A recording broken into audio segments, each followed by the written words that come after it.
A paz do Senhor, amém? Podeis assentar, por favor. Dia dos Pais, né? Glória a Deus. Assim como todo dia é dia das mães, todo dia também é dia dos pais, amém? Glória a Deus. Deus seja louvado. Tem algum irmão aqui que nos visita pela primeira vez? Acho que não. Só tem o nosso irmão Heitor e a nossa irmã Karina, né, que vieram nos visitar hoje. Amém? Fico feliz com a visita de vocês. Agora já tenho o bebezinho, né? Está lá em cima já? Já subiu, né? Como a igreja vai receber nosso irmão Heitor e a nossa irmã Karina? Amém. Fica à vontade, Heitor, Karina. Deus abençoe a vida de vocês. Amém? Queria que vocês abrissem em Lucas, Evangelho de Lucas, capítulo de número 15. Lucas, capítulo de número 15. Vou ler do versículo 20 ao 24. Amém?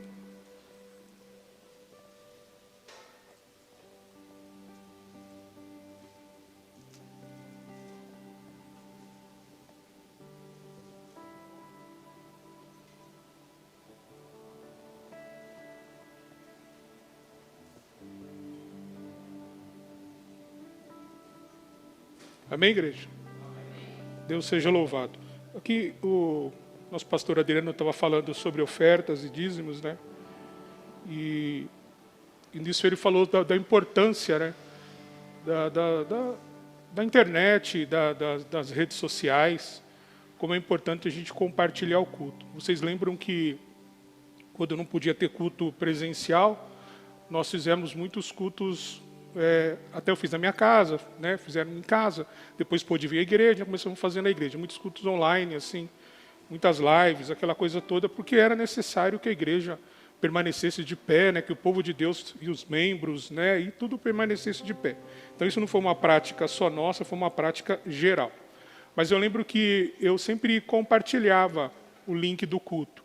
Apesar de nós sermos membros, já temos, né, o canal, que já aparece o culto, eu sempre compartilhava o link do culto. Com pessoas do meu serviço, né, que eu também não estava vendo, com amigos que eu lembrava, tudo, né? E a gente percebeu que durante esses cultos, durante esse compartilhamento, muitas pessoas começaram a vir à casa do Senhor, se não é aqui, é em outro lugar, né? Mas começaram a vir, muitos visitantes vieram, depois, logo quando acabou a pandemia, muitos irmãos se afastaram, né? O motivo, cada um tem o seu. Mas a importância disso. Então, o que eu fazia? Para ficar mais simples, né, e mais rápido, eu entrava no culto, né, entrava no culto na nossa igreja e apertava aqui em compartilhar e já aparecia aqui um WhatsApp, que era mais rápido. E aí eu clicava no WhatsApp, e dá para colocar acho que até 5 contatos, né? E aí eu já ia clicando e colocando os contatos. Eu passava uns 20 contatos cada culto. Já ia clicando, já colocando os contatos, porque para aquela pessoa que eu queria transmitir, né, para aquela pessoa que eu queria que ouvisse. Né, e assim, teve muito resultado. Muito. Então, hoje é importante isso. Hoje é importante, porque existe uma outra situação. Uma situação no nosso canal do YouTube da igreja. Quando a gente vai compartilhando e o número de inscritos ele vai aumentando, uma hora a gente já consegue, né, Paulo, transmitir direto, né? Se o número passar de 1000, não é isso? Se o número de passar de 1000 inscritos. Hoje nós estamos, né? E o nosso trabalho é de formiguinha mesmo. A gente vai, as pessoas que estão agregadas são pessoas verdadeiras, elas vão se agregando, as pessoas que compartilham, as pessoas que assistem o culto são pessoas verdadeiras, né? Para quem entende, então a gente vai fazendo esse trabalhinho mesmo de formiguinha, que é o correto fazer, né? Então você recebe o link, a gente pede para você compartilhar o link, a gente pede para as pessoas se inscreverem no canal, porque tudo vai facilitando. A gente vê só uma câmera aqui, vê só um equipamento novo que nós adquirimos de poder filmar direto, né, sem tremer o celular, aquela coisa toda, tudo que tem. Mas isso tudo não é simples. Isso custa muita grana, tal, né? É bem complicado. A gente acha que é tudo muito barato, né? Quando a gente traz o nosso dízimo, nossa oferta para a casa do Senhor, Né? Por exemplo, essa câmera que vocês estão vendo aqui, olha para ela, essa câmera aqui, pequenininha, custou 15 mil reais. Pequenininha. É tudo... E a gente não pode ficar para trás, pastor, por que tudo isso? Pastor, por que isso? Por que aquilo? Porque a gente tem que avançar, a palavra de Deus tem que avançar. Se esse é o meio que a igreja vive hoje, presencial e online, nós temos que avançar. Nós temos que ser todos pregadores do Evangelho. Faz igual aquilo a gente ouvia, eu ouvia bastante quando ia trabalhar, aquele Edson Palharini, não, como que... João Ribeiro Falharini, pregadores do telhado, né? Ele sempre colocava lá, tal, e foi espalhando, né? O evangelho foi anunciando. Hoje em dia, pessoas de igrejas diferentes, denominações diferentes, ouvem a palavra através dessas coisas. Nós também não podemos ficar para trás. Nós queremos também avançar, queremos também ser esses pregadores da palavra, né? De uma certa forma. Nem sempre sobe aqui para pregar, mas pode pregar através desse compartilhamento. Hoje em dia, todo mundo tem celular. Até criança de 10 anos eu vi com o celular. Se é certo ou errado, cada pai sabe o que faz. Mas até criança de 10 anos tem celular. Criancinha pequena, a gente vai nos hospitais, né? Qualquer lugar que a gente vai, a criancinha está lá, a mãe dá o celular para se divertir. Eu já contei aqui que teve um tempo que eu fazia fisioterapia e tinha um menininho de 6 anos fazendo fisioterapia, porque caiu da moto com o pai, uma coisa assim. 6 anos. E ele ficava lá querendo jogar. Então, na hora da fisioterapia, a única maneira que ele fazia fisioterapia era a mãe dele pegando o celular, ligando, eu sentado do lado dele, pegando o celular e ele mexendo no celular. E ele queria jogar, aquele joguinho que todas as crianças jogam, como que é o nome? Ai, caramba. Free Fire. Isso, né? Free Fire. Aí ele ficava assim, Free Fire, Free Fire, Free Fire. Aí eu resolvi irritar ele um pouquinho. O que eu fazia? Eu abria o meu celular no Free Fire e ficava assim mostrando para ele, se a mãe dele vê. Quando ele via, ele ficava doido. Mãe, eu quero. Aí quando a mãe dele virava, eu escondia o celular. Eu fazia isso toda a fisioterapia. O menininho ficava doido. Ele quer jogar, a mãe, ele tem. Aí a mulher olhava para mim e ficava bem séria assim. Eu? Aí quando ela distraía, eu abria. Até o dia que ela viu. Aí ela falou assim, você que fica instigando meu filho, né? Aí tive que dar o celular para ele brincar. Menina, fiquei a fisioterapia dele e a minha, porque o menino não largava meu celular. Esse foi um castigo que eu levei. Mas para implicar que todo mundo usa. E nós que somos adultos podemos usar para quê? Para compartilhar. Não, a gente fica só passando mensagem. Outra coisa que eu vejo, que eu tenho que falar na igreja, é importante isso, é que todo mundo, né, posta todo lugar que vai. Olha a importância das coisas. Mas quando alguém chega na igreja, o camarada não tem coragem de fazer um print da igreja com ele e postar. O que será? Inibição? Não é inibição. Porque em todos, você vê todo mundo postando vídeo, todo mundo postando foto. O cara vai viajar, posta foto, posta vídeo, posta selfie, posta tudo. Mas quando chega na parte da igreja, a pessoa... não, né? Vai que descobre que eu sou crente, vai que descobre que eu sigo a Deus, vai que descobre tal, não sei o quê. E a gente, sim, tem procurado fazer o melhor para que quando você traga um visitante, ele se sinta acolhido. Colocamos pessoas, né? Lembra do culto? Destinamos pessoas para fazer isso, para que eles se sintam acolhidos. Né, com uma boa igreja, um bom som, um bom assento, banheiros limpos, né, com total asepsia, uma coisa assim muito, muito boa estamos fazendo. Para quê? Para que quando entre um convidado seu, ele não fique, nossa, sentei em qualquer lugar, ouvi qualquer som, cheguei em qualquer lugar, não. Quando você recebe alguém na sua casa, quando alguém vai chegar na sua casa, por exemplo, se eu falar assim, eu vou na sua casa agora, e você aceita, só que a sua casa está bagunçada, aí você fala assim, eu já vou na frente fazendo alguma coisa. Mentira, você vai lá arrumar a casa, para quando eu entrar, está tudo arrumadinho. Não é isso que a gente faz? Recolhe tudo, recolhe as roupas, recolhe tudo, joga tudo dentro do guarda-roupa, tudo fecha, o camarada chega na casa, senta na sala, nossa, que casa arrumada, hein? Como é que você consegue logo de manhã arrumar a casa? Não é, que a gente correu na frente e fez. Né? E nós chegamos na igreja tal, e qual que é o nosso papel? Orar para que as pessoas venham à igreja, para que as pessoas sejam acolhidas, para que a nossa comunidade cresça a cada dia, diante de toda essa pandemia que eu creio já está passando, né? Vai continuar a pessoa usando máscara, essa coisa toda. Por exemplo, eu tomei a 2ª dose ontem da vacina, não teve reação nenhuma, estou muito bem, tal. Então muitas pessoas já estão se vacinando. E a tendência é que as pessoas retornem, mas essas pessoas precisam do quê? Do incentivo. É verdade. Tem gente que precisa do empurrão para retomar a vida. Glória a Deus, porque nós, aparentemente, não precisamos desse empurrão. Nós retomamos a nossa vida, ou melhor, nem paramos, se adequamos à nova situação, né, que o ser humano tem essa adequar, resiliência, né? Tomamos essa coisa tudo e continuamos, né, firmes na presença do Senhor. Mas existem muitas pessoas que precisam desse empurrão. E esse empurrão, às vezes você não pode ir na casa da pessoa, mas você pode transmitir, passar o culto para ele. Então todo mundo tem internet, todo mundo tem. Então eu peço aos irmãos encarecidamente, fala para os irmãos, irmão, faz a sua inscrição. Né? Não fica, aqui quando a gente manda as coisas, não fica aparecendo um monte de bobeira. Ou é o culto, a pessoa assiste se quiser, mas ela sempre vai ter uma palavra para compartilhar. Amém? Eu posso contar com vocês nisso daí? Amém? Vocês podem começar a fazer isso, começar a aumentar o nosso número de inscritos. Você que está em casa também, você que é membro dessa igreja, tem pessoas que são membros dessa igreja, são fiéis no dízimos e oferta, mas não vêm à igreja. Glória a Deus, eu sei que eles vão vir no momento certo, mas eles continuam fiéis à igreja. Então você que está continuando em casa, fiel à igreja, faça isso. Eu passei por apenas uns pastores, teve um testemunho da nossa irmã Cacilda.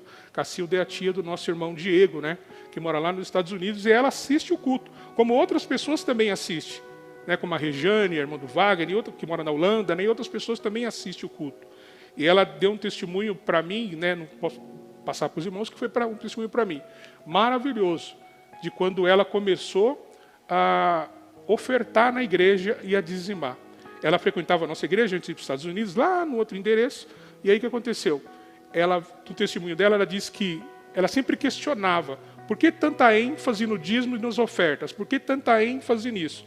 E quando ela foi para os Estados Unidos, ela sentiu no coração de começar a fazer propósito. Veja bem, propósito não é troca. Começou a fazer propósito com Deus, de ser dizimista fiel. E escolheu, né, a nossa comunidade para ser isso. E nós oramos aqui, vamos às vezes no monte, levamos, né, os envelopes, e, enfim, existe toda uma oração, como você viu aqui na ministração do pastor, sobre dízimos e ofertas. E ela fez um propósito com Deus. E eu acompanho esse propósito que ela fez. E Deus, assim, mudou, duplicou o salário dela, depois triplicou o salário dela. Porque ela não fez troca, ela fez um propósito com Deus, de ser fiel a Deus.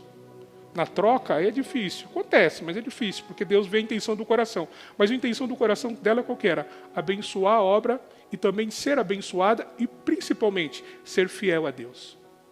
Em tudo que, qualquer pregação que vocês ouvirem, em qualquer palavra que vocês ouvirem, a fidelidade a Deus é tudo. E não é só no dízimo, nas ofertas, como testemunho de vida também. Isso é uma fidelidade diante de Deus. Amém?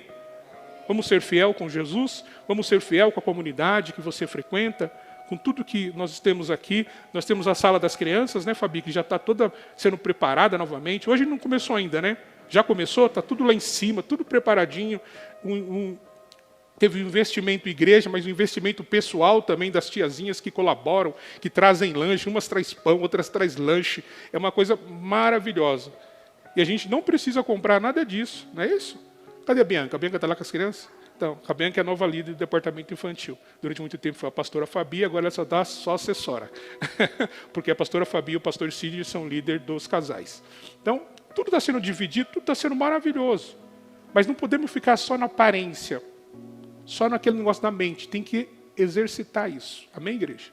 Glória a Deus. Posso pregar agora? Rapidinho? Então, vamos lá. Deixa eu virar aqui, senão ele fica acendendo aqui. Diz assim, Evangelho de Lucas, capítulo 15, número 20. Então voltou para a casa de seu pai. Quando ele ainda estava longe, seu pai ouviu, cheio de compaixão. Correu para o filho, o abraçou e o beijou. O filho disse, pai, pequei contra o céu e contra o Senhor, e não sou mais digno de ser chamado seu filho. O pai, no entanto, disse aos servos, depressa, tragam a melhor roupa da casa e vistam nele. Coloque-lhe um anel no dedo e sandália nos pés.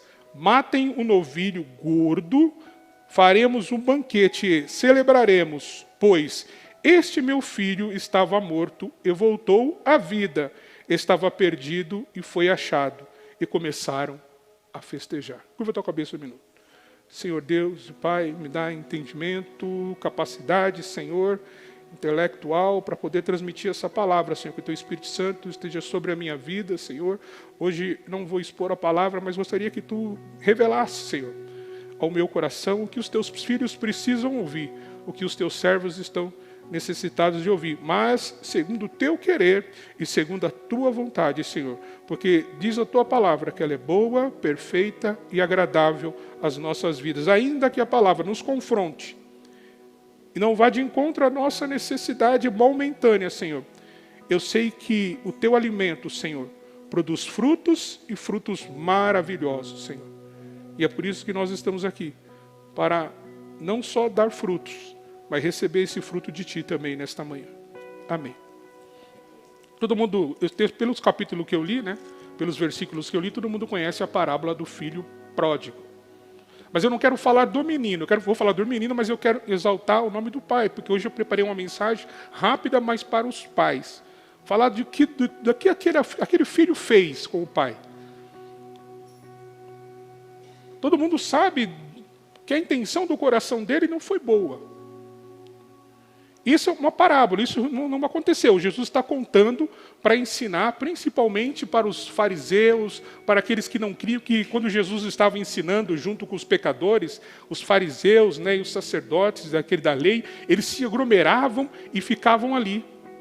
Ficavam ali ouvindo para tentar arrumar alguma coisa para acusar Jesus. Eles faziam sempre isso. Tentando arrumar um pretexto para dizer que Jesus era isso, era aquilo, que não valia. Então Jesus vai contando uma parábola para ele. Foi contando várias parábolas e chegou nessa parábola que Jesus contou para ele. O que Jesus queria ressaltar aqui? O amor do Pai celestial sobre nós. Ainda pecadores e falhos, mas ele quis demonstrar esse amor que ele tem sobre nós. E Jesus queria mostrar essa característica, porque eles julgavam, gostavam de julgar, gostavam de falar, gostavam de importunar, gostavam de fazer várias coisas, mas eles não queriam absorver e não queriam entender as características boas de Jesus. Na verdade, acontece com a gente também isso. As pessoas gostam de julgar, elas gostam de falar, elas gostam de, né, fazer várias coisas, mas elas não conseguem, quando eu digo elas, todos nós aqui, não conseguimos o quê? Enxergar as características boas no próximo. E esse texto conta que o filho mais novo, ficou cansado de ficar em casa. E o pai dele era rico. Se a gente for fazer uma analogia do texto, a gente vê que o pai dele era rico. E Jesus é tão maravilhoso que ele colocou o filho, nessa parábola, ele coloca o filho num lugar rico, numa casa rica. Esse homem tinha 2 filhos. E o filho mais novo cansa de ficar em casa, cansa dos trabalhos de casa, porque naquela época o maior trabalho que tinha era trabalho no campo. O filho cansa e decide fazer o quê então? Decide ir embora. E a primeira coisa que ele faz é pedir a parte dele para o pai, a parte da herança que ele tinha. Era costume romano dos romanos, fazerem isso com os filhos. O filho queria ir embora, ele pedia a parte da herança dele. Então esse menino já começa infringindo uma lei. Que ele não deveria fazer isso. Mas ele está tão contaminado em querer conhecer o mundo e achando que o pai não proporciona nada para ele, achando que a casa do pai com toda a riqueza, com toda a fartura, não proporciona nada para ele, que ele quer ir embora. Veja que o pai não replica. O texto, a parábola que Jesus conta, o pai não está replicando de maneira alguma. O pai pega a parte dele e entrega para ele. O texto diz que ele sai da casa do pai com muita grana e vai viver uma vida dissoluta, né? Uma vida de desperdício, uma vida de gastar mais que ele tem. Ele vai viver uma vida desta maneira.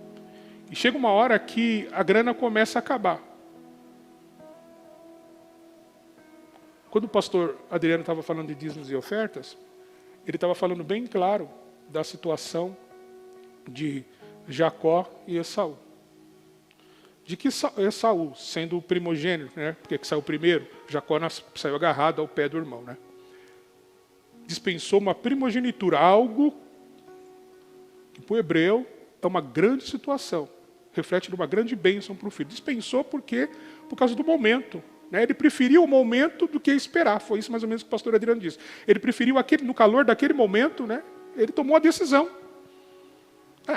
Né? O texto diz assim, do que me vale essa primogenitura? Do que vale? O pastor Adriano disse, o avô dele era Abraão, um homem muito rico. Ele falou, do que me vale isso? Ou seja, todo o tempo vivendo numa família de patriarcas e não aprendeu o valor das coisas da casa. O valor que tem o pai, a bênção que o pai tem sobre a vida dele. O filho pródigo é assim. Nós somos assim. Não damos crédito ao grande valor que Deus tem sobre as nossas vidas. E não é só no pecado, não, quando estragamos os nossos corpos, quando usamos droga, como mutilamos os nossos corpos, em razão de besteira. Quando eu digo mutilar, não estou falando de tatuagem não, viu, irmão? Não estou falando nada disso não, porque no passado as pessoas assim, elas cortavam, né, os corpos, assim, naquele ritual, corta, passa tudo e tal. Estou falando dessa mutilação, amém? Existem vários segmentos aí religiosos que ainda praticam essas coisas. O filho foi vivendo uma terra totalmente desconhecida, só que teve uma fome na terra.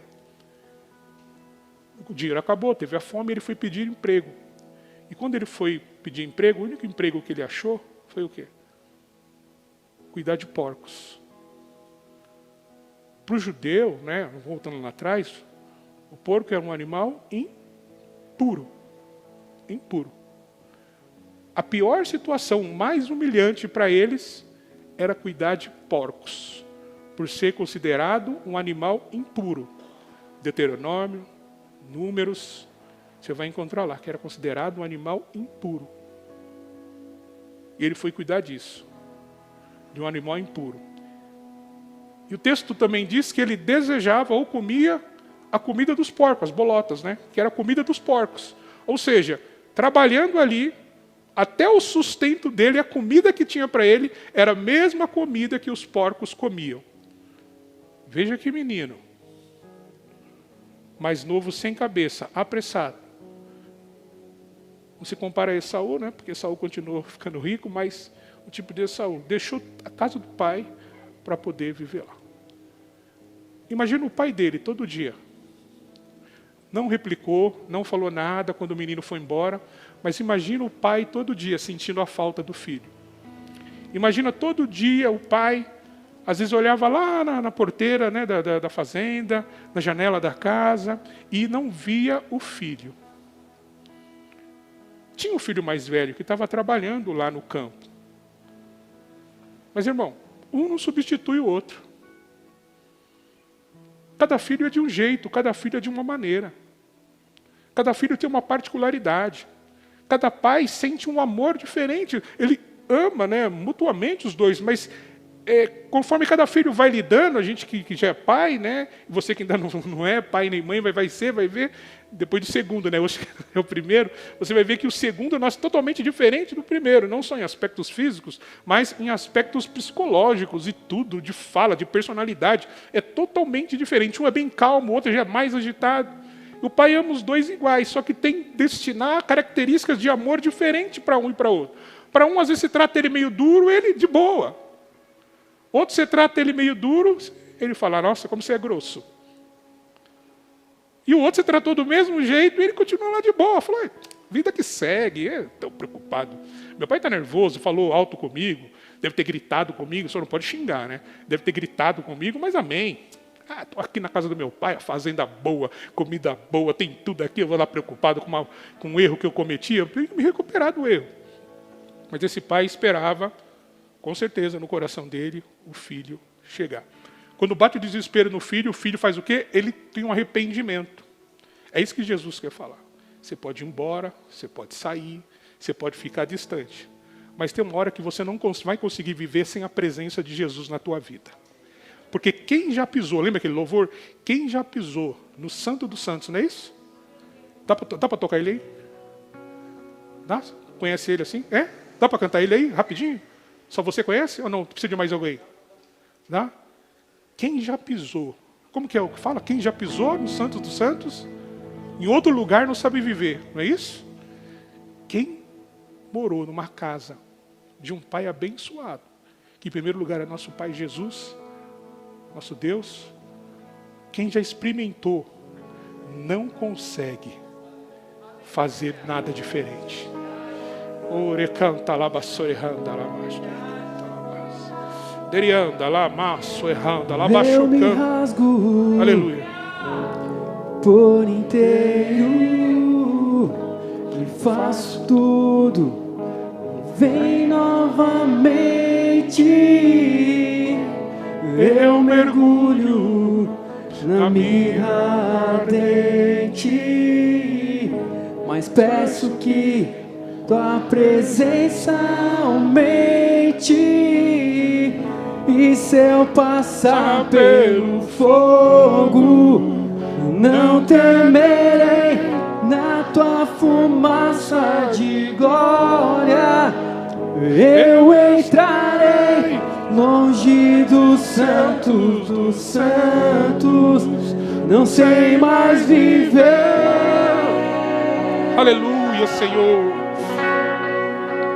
Quem já pisou no santo dos santos em outro lugar não sabe viver. E anda lá, baraclamassa, barabalaqueta, lianda lá, maço e randa lá, baixo e randa, Handers bar, quenta lá, baixo e canta lá, baixo.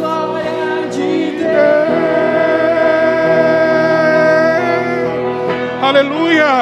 Quem já pisou no santo dos santos em outro lugar não sabe viver. E onde estiver, clama pela glória, a glória de Deus.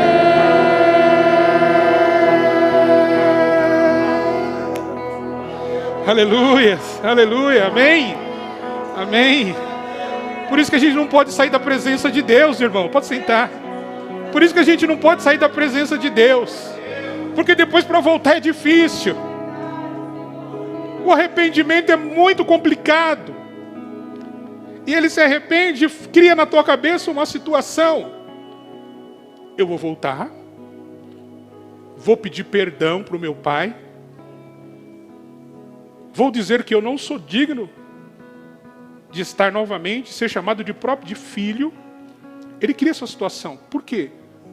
Lá bate na sua mente uma situação. Nem os empregados do pai dele, que trabalham no campo, vivem uma vida que ele está vivendo aqui. Porque lá há muita fartura. Entende-se então que o pai era um bom empregador. Um empregador bom, que eu digo justo, né? Vamos dizer dessa maneira. Que pagava os salários em dia. Diferente de uma situação econômica que é diferente. Mas naquela época, que pagava os salários em dias, aquela coisa toda. E quando o menino se arrepende, isso que Deus quer de nós, ele aparece lá na porta. Lá na porta da fazenda. Lá na entrada da fazenda. O texto diz que o pai vê o filho lá na entrada. Então significa o quê? Em algum momento do dia, ele olhava para a porta, para a porteira, e esperava que o filho fosse voltar. Em algum momento do dia. Por isso, essa é uma característica de um pai amoroso. Ele sabe que o filho, quando pediu a herança, está fazendo algo errado. Ele podia ter dito alguma coisa, mas aqui o texto diz que ele não disse nada. Jesus faz isso para quê? Não coloca esse detalhe de dizer, para mostrar o grande amor de Deus para as nossas vidas. Quando ele volta, o pai está olhando para ele. Costume judeu. Você errou, você tem que vir até mim. Não eu ter que ir até você. Lembra que diz a Bíblia? Se você tem alguma coisa com o teu irmão, vem, traz a sua oferta, deixa ela no altar, volta lá você e se conserta com ele. Depois, se você se consertar, você vem com a oferta que está no altar, pega ela e apresenta ela diante de Deus. É assim que eu costumo. Mas o pai, assim como o filho, quebra uma regra da lei judaica. Quando ele vê o filho, ele sai correndo. Não é o filho que vem correndo, não. É o pai que sai correndo. Quando ele vê o filho lá na porteira, é ele que sai desesperado lá correndo. E nós lemos aqui o depoimento que o filho dá. Quando ele vê o filho, antes do depoimento do filho, ele já abraça o filho, já beija o filho. Porque essa é uma característica do pai amoroso. Ele sabe que o filho está errado. Mas agora não é o momento de repreender. Agora é o momento de receber. E quantos de nós estamos pensando num Deus maldoso, num Jesus carrasco, que vai nos apedrejar, que vai nos chicotear, que vai dar varada em nós? Não. Não é momento de dizer nada. É momento de acolher. E Jesus faz isso. Quando nós erramos, ele sai dizendo, acusando. Não, porque quem acusa é o demônio. O Espírito Santo de Deus não acusa. Ele faz você lembrar. E quando o pai abraça o filho e beija o filho, eu fico imaginando o que passou na cabeça do filho. Eu fico imaginando o arrependimento dele aumentando, sendo maior. Mas o pai demonstra amor. E o pai já manda trocar a roupa dele. Imagina as vestes como estavam. Já manda trocar as vestes. Já manda calçar uma sandália nele. Já manda colocar um anel no dedo dele. Costume. Chega um visitante na casa de um hebreu, de um judeu. E esse visitante, ele é extremamente pobre. Ele tem uma roupa para colocar nele, uma veste nova. Ele tem uma sandália nova. Tudo isso ele tem. Mas o anel que o pai manda colocar no filho, é um símbolo do quê? De autoridade. De que ele não perdeu a herança dele. Mas ele não jogou a herança dele fora. Mas o pai está disposto a colocar a herança na mão dele de novo. Por isso que ele coloca aquele anel no dedo dele. É um sinônimo de autoridade. Romanos capítulo 8 diz que nós somos herdeiros em Deus e co-herdeiros em Jesus Cristo.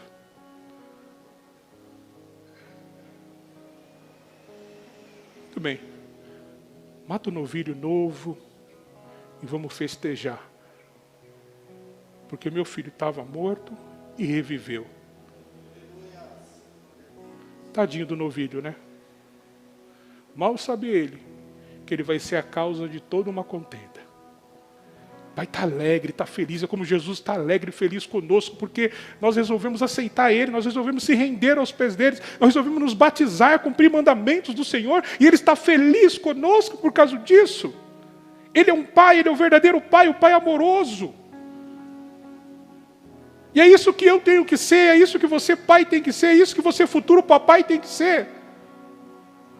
Um pai amoroso, um pai que está disposto a perdoar, um pai que está disposto a aceitar o filho novamente, um pai que está disposto a não dar a primeira pancada, primeiro receber e depois conversar, e não falar e depois receber, porque aí você quebra todo o encanto do momento. Olha quanto nós erramos, olha quanto nós falhamos. Olha quanto nós deixamos de ser cristãos. Olha quanto. E mesmo assim, Jesus olha para nós, continua nos abençoando, nos dá o fôlego de vida e continua operando maravilhas na nossa vida. Muitos perderam entes queridos nessa pandemia, mas eu não vi dizer que nenhum membro dessa igreja faleceu. Tem algum? Desta igreja? Membro não. Não é porque é essa igreja, ou aquela igreja, ou a outra igreja. Mostra o quanto Deus cuida de nós. O quanto Deus cuida de nós. O quanto Deus tem olhado para nós, mediante as nossas falhas, a nossa preguiça, a nossa má vontade, e ainda assim Ele tem cuidado de nós. Você acha que Deus não vai te abençoar? Você está enganado. Deus vai te surpreender. Aleluia. Deus vai te surpreender. Aleluia. Ele vai te surpreender. Jesus está quebrando os paradigmas aqui, dizendo para aqueles fariseus, para os sacerdotes principais das leis: olha, eu me sento sim eu me sento sim com os pecadores, não os escarnecedores. Eu me sento sim com os pecadores, e é o seguinte: eu quero transformar a vida deles, porque eu tenho o poder de transformar. Eu não tenho o poder de transformar, mas Jesus tem poder de transformar. Não é só a palavra, não. Jesus tem poder, irmão. Jesus existe. Jesus não é um objeto apenas, não, ele não é um ser, ele existe, não só a palavra dele transforma, mas ele também transforma, através do Espírito Santo, ele salva, ele liberta, ele leva para o céu, aleluias. E dá vida em abundância para a gente nessa terra, ele faz tudo isso, porque ele é amor, ele é amor.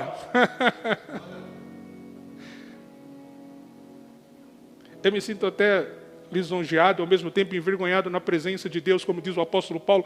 Vai ter um determinado momento que o amor do Senhor por nós vai nos constranger. E a gente se sente, quando a gente está verdadeiramente no caminho de Deus, a gente começa a sentir isso, um constrangimento. Eu me sinto às vezes constrangido de não ter aceitado Ele antes, independente da hora, do momento, de não ter aceitado Ele antes, de não ter obedecido Ele antes, não ter sido fiel a Ele antes. Isso me constrange.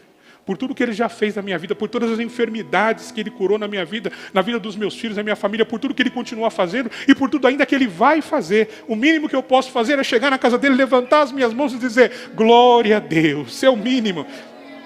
Por Ele me dar um corpo, por Ele me dar pernas perfeitas, eu posso caminhar, eu posso correr, eu posso levantar da cama sem dificuldade. Se não tiver carro e morar perto, vem a pé. Se não tem carro, vem de ônibus. Mas eu posso fazer isso. Quanta gente, irmão, está deitada nos hospitais agora nas camas, que gostaria de tomar um ônibus, uma condução cheia, transbordando, porque está impossibilitado de andar. Quanta gente gostaria de ver isso. E nós que temos pernas, Jesus dá carro, Jesus dá casa, Jesus dá tudo para a gente, e a gente fica na moita, como diz por aí. Se alguém falar que é mentira, guarda no seu coração. Quem já lavou o carro, deixou lavadinho o carro, e aí falou: vou ter que ir naquele lugar, vai sujar todo o meu carro. Quem já fez isso? Quem já não vindo para a igreja com o carro lavadinho, começa aquela tempestade, aquela chuva, aí passa naquelas ruas que tem um pouco de barro, o barro vai subindo tudo no carro, fala: meu Deus, o carro estava lavadinho, e Jesus está falando: meu filho, me glorifica, meu filho, me glorifica. Me glorifica, porque foi eu que te dei esse. E se ainda for pouco, eu vou te dar mais. Se ainda for pouco, eu vou colocar na sua mão mais. Mas eu só quero ser glorificado, mais nada. Se a minha glória custar para você um apartamento novo, uma casa nova, um carro novo, Jesus vai te dar, irmão. Porque para Ele isso não é nada, tudo vai ficar aqui. O que Ele quer de nós é glória. O que Ele quer de nós é que nós glorifiquemos a Ele. É isso que Ele quer. Se precisa dar o mundo na tua mão, Ele faz isso, porque Ele quer glória de você. Aleluias. Aleluias. Aleluias. Mas aí a gente tem que lutar, né? Quando a gente ganha as coisas, quando a gente volta para o reino, volta para o santo do santo, a gente tem que lutar. Aí Satanás vai fazer o quê? Satanás vai pegar o irmão dele. Vamos dizer dessa maneira. O texto não fala de Satanás, eu estou dizendo que a maldade e o mal. Satanás vai pegar o irmão dele. Coitado do novilho, coitado do barulho da festa. O irmão está no campo, lá no campo. O texto nos conta que ele ouve o barulho. Houve um barulho, ou seja, alguém está fazendo festa. Só ele não sabe que o irmão voltou ainda. Ou seja, o pai não faz festas à toa, não.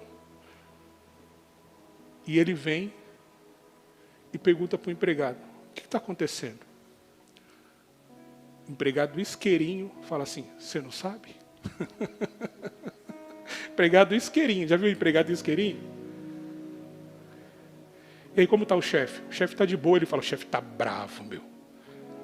O chefe está bravo, está falando mal de você. O cara não falou nada, o chefe não falou nada, não disse nada. Mas o camarada isqueirinho assim: o chefe está bravo. Por quê? Ele já teve uma decepção, talvez pelas coisas erradas que ele fez, e ele não quer pagar o preço sozinho, ele joga em cima do outro. Meu, está bravo, hein, meu? Ou seja, vamos se unir contra o chefe. Pior besteira que a gente faz.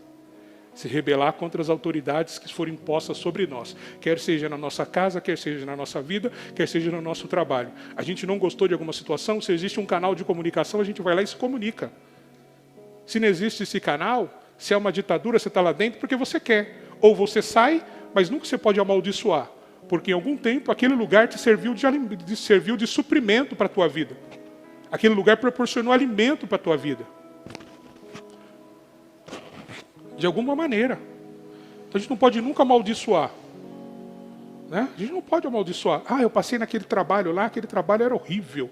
Mas você ficou lá 6 meses ganhando um salário, agora volta que amaldiçoar? Tem que fazer igual o filho aqui. Passei na fazenda do meu pai, é uma fazenda rica. E quando eu voltar eu vou me arrepender. Foi isso que ele fez.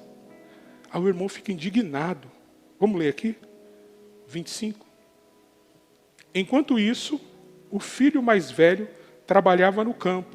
Na volta para casa, ouviu música e dança. E perguntou a um dos servos o que estava acontecendo. O servo respondeu, seu irmão voltou.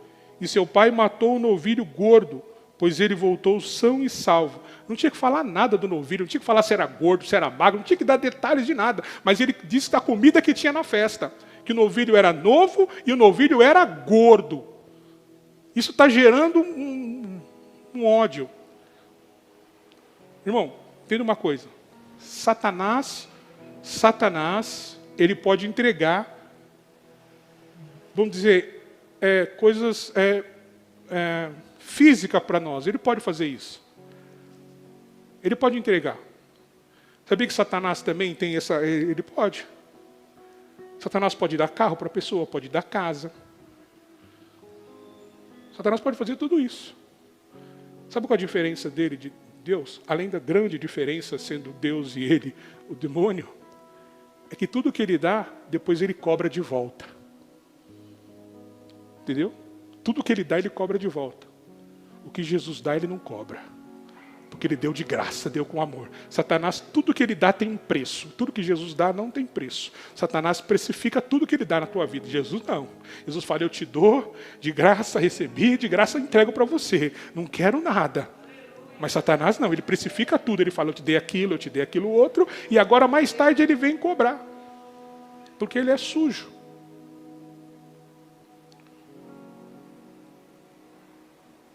O irmão mais velho se irou e não quis entrar.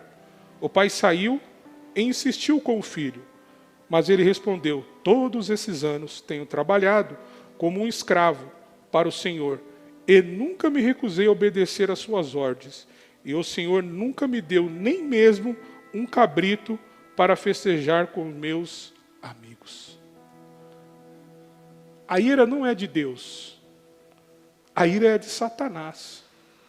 A gente tem que entender quando Jesus fala assim, ireis, mas não pequeis. É uma situação, eu posso ficar chateado, eu posso ficar bravo. Mas quando que eu não posso pecar? Quando a ira entra no meu coração, causando um ranço, causando um rancor, causando um mal-estar. É isso que ele está falando. Porque Deus não opera na ira.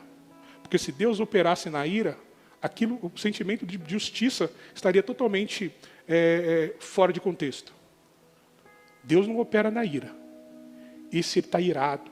Quando a gente está irado, a gente não consegue, dizer coisas boas, não consegue manifestar coisas boas. E ele não conseguia, porque ele estava irado. Ele disse para o pai, trabalho igual escravo para você. Acho que ele já está meio assim, acelerando as coisas. É o demônio mesmo, né? Trabalhei igual escravo. Esse pai não parece que faz os filhos trabalhar igual escravo. Esse pai não parece que suga os filhos dessa maneira. Mas ele diz, trabalhei igual um escravo. Porque, por ser uma parábola, com certeza ele não fazia isso. Trabalhei igual escravo. O Senhor nunca me deu um cabrito para me festejar com meus irmãos. Sabe qual é o verdadeiro pai amoroso? Lembra que eu falei da diferença de um filho e do outro? O pai entende o filho. Você não consegue entender seu pai às vezes. Eu não consegui entender o meu a vida inteira. Mas ele me entendia, tenho certeza disso. Eu entendo o Rodrigo, entendo a Sofia, e vejo como eles são totalmente diferentes. Não é que eu amo mais a um do que o outro. Não, amo os dois iguais. Só que eu entendo a diferença. Não é que o pai fazia o mais velho trabalhar muito e o mais novo ficar de sombra e água fresca. Não, não era isso. É que o pai entendia como era um e como era outro. Esse é o verdadeiro pai. O pai que entende como é um filho e como é outro filho. E não castiga um em detrimento ao outro filho. Não, ele não faz isso. Ele educa e ensina e repreende, como foi lido no texto, que Jesus repreende aquele que ele ama. Ele faz isso porque ele conhece a característica de cada filho. Ele sabia que o mais velho era mais forte, mais resistente, talvez mais aguerrido. Ele sabia disso. Aí ele diz para o filho, olha, vamos lá. Mas, quando esse filho... para os meus amigos, né? Eu estou no 30. Mas, quando esse seu filho volta, o irmão falando, depois de desperdiçar o seu dinheiro com prostitutas, o Senhor comemora matando um novilho. A indignação dele é porque o pai fez uma festa para ele. Essa é a indignação dele, porque o pai fez uma festa para o filho mais novo. Ele não consegue compreender, ele não consegue ter amor, ele não consegue ver que o irmão está voltando para casa. Por quê? Porque ele está com sentimento de ira. E esse sentimento de ira, esse rancor que está no coração dele, não é de Deus. E aí o pai dele podia dizer assim, é verdade, você tem razão. O pai dele poderia mudar de ideia. Porque Satanás, tudo que Satanás quer é que nós mudemos de ideia. Tudo que Satanás buzina na nossa orelha é para a gente mudar de ideia. Para a gente deixar de adorar a Deus, deixar de adorar a justiça, para começar a verter para o lado da injustiça. Tudo que Satanás quer é isso.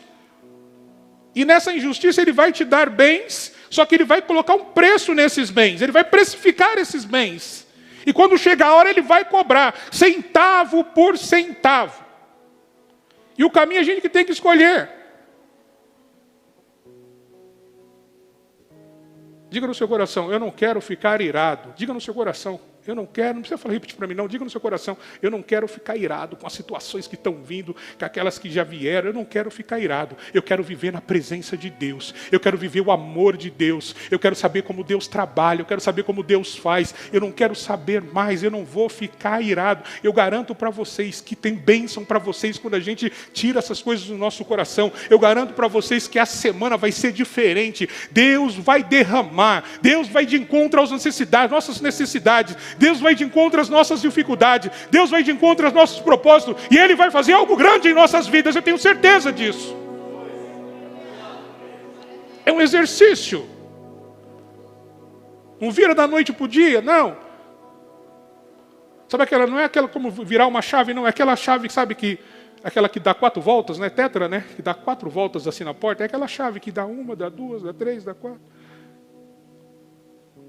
Aí o pai, né, que é o verdadeiro pai, ele não entra naquela contenda do filho. Olha o que ele diz assim, no 31. O pai lhe respondeu, meu filho, você está sempre comigo, e tudo que eu tenho é seu. Olha como o pai... Meu filho, você está sempre comigo. Já deu um elogio para ele. Você está sempre comigo, porque você me obedece, porque você trabalha. Ele disse aqui que obedecia, porque você trabalha. Eu mando você para o campo e você vai, então você está sempre comigo. Olha o sentimento que o pai guarda do filho mais velho, parece ser até maior do que o mais novo. Porque ele conhece o filho, ele conhece a característica do filho. O verdadeiro pai faz isso, ele tem que conhecer. Eu tenho que aprender isso como pai, você tem que aprender isso como pai, até como mãe também. Conhecer as características dos nossos filhos e amá-los segundo a característica dele, não importa se é diferente. Porque quando Jesus nos escolheu, quando Jesus nos amou, ele não ficou olhando como era o Júnior, como era o Robson, como era o Dan, como era o Rodrigo. Não, ele não, como era o John, ele não ficou olhando isso. Ele olhou que nós somos ovelhas do pasto dele. Ele olhou como nós somos filhos dele. Filho, a gente ama incondicionalmente. Foi isso que ele fez. Você que está em casa, presta atenção no que eu estou falando. Jesus te ama. E Ele quer te ver. Aleluia. Ele quer te ver. Pastor, quando chegar na igreja eu vou ver a Deus. Quando chegar na igreja eu vou ver lá aquela figura de Jesus Cristo, aquela toda bonita, de olhos azuis, cabelo comprido e tal. Irmão, quando chegar na igreja eu sinto a presença de Deus. é o próprio Deus. Eu sinto a presença de Deus. É a própria Trindade, Deus Pai, Espírito, Deus Pai, Filho e Espírito Santo. Eu sinto essa presença de Deus.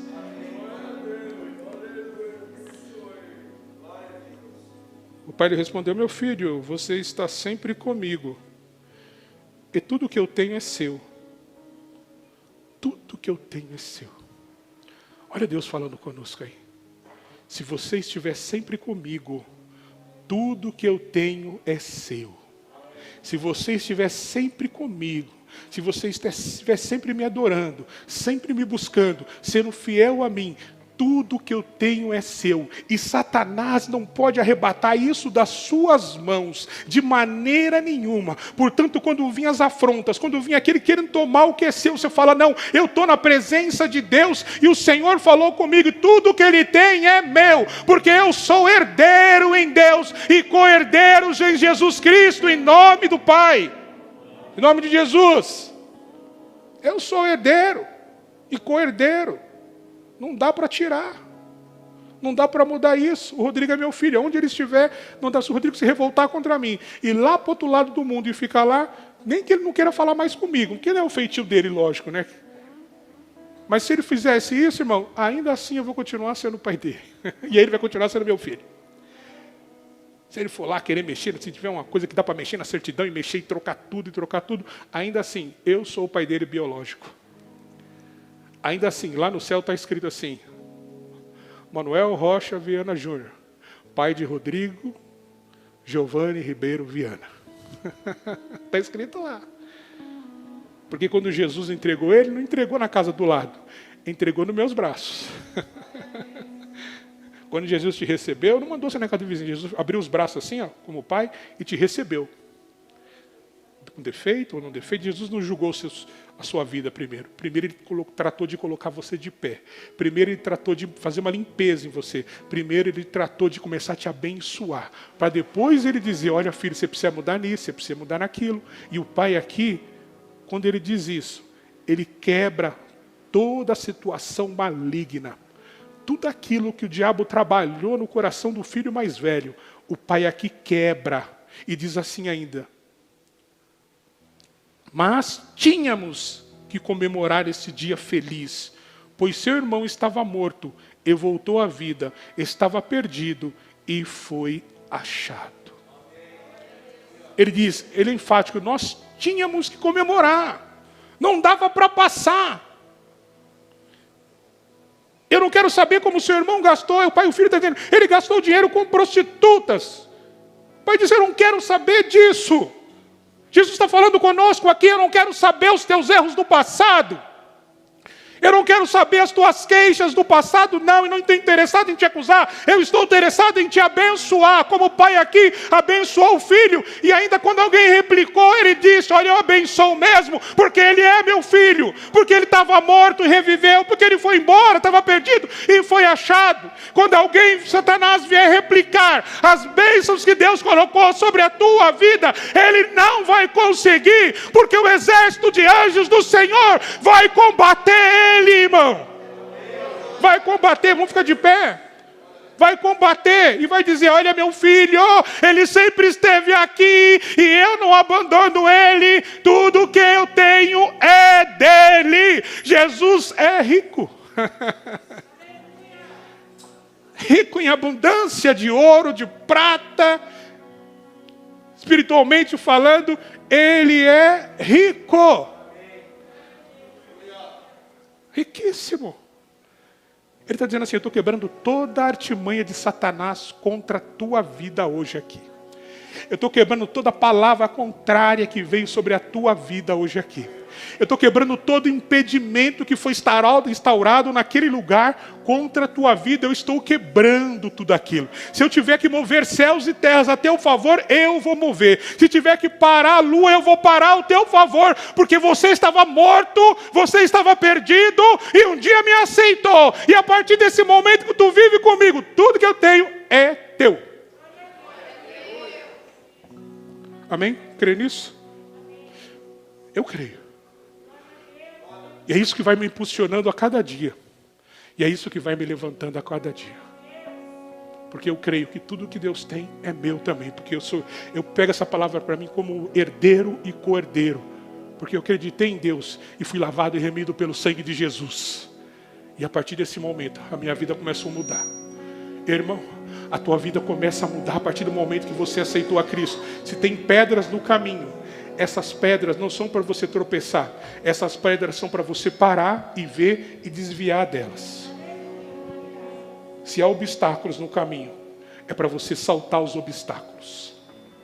Se há barreiras no caminho, é para você destruir essas barreiras no nome de Jesus.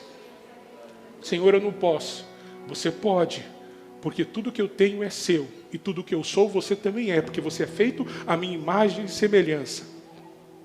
E você, como Jesus disse, nós crescemos de verdade. Se nós crermos de verdade, faremos obras maiores ainda do que Ele fez. Nós diremos para esse monte, transporte-se daqui para lá, e o monte vai se transportar. Pastor, isso é impossível? Não. Há pessoas dotadas de uma fé, irmão, tão grande, que se a gente for ver os testemunhos dela, a gente fica boquiaberto. Tamanho elas são dotadas de uma fé. Amém? Jesus hoje está quebrando toda a armadilha de Satanás contra a tua vida, Pai.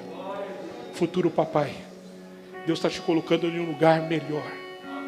Deus está restaurando a sua casa. Deus vai restaurar todo dia a sua casa. A promessa que Deus fez na sua vida, ela vai chegar. Se havia algum obstáculo hoje, esse foi quebrado em nome de Jesus.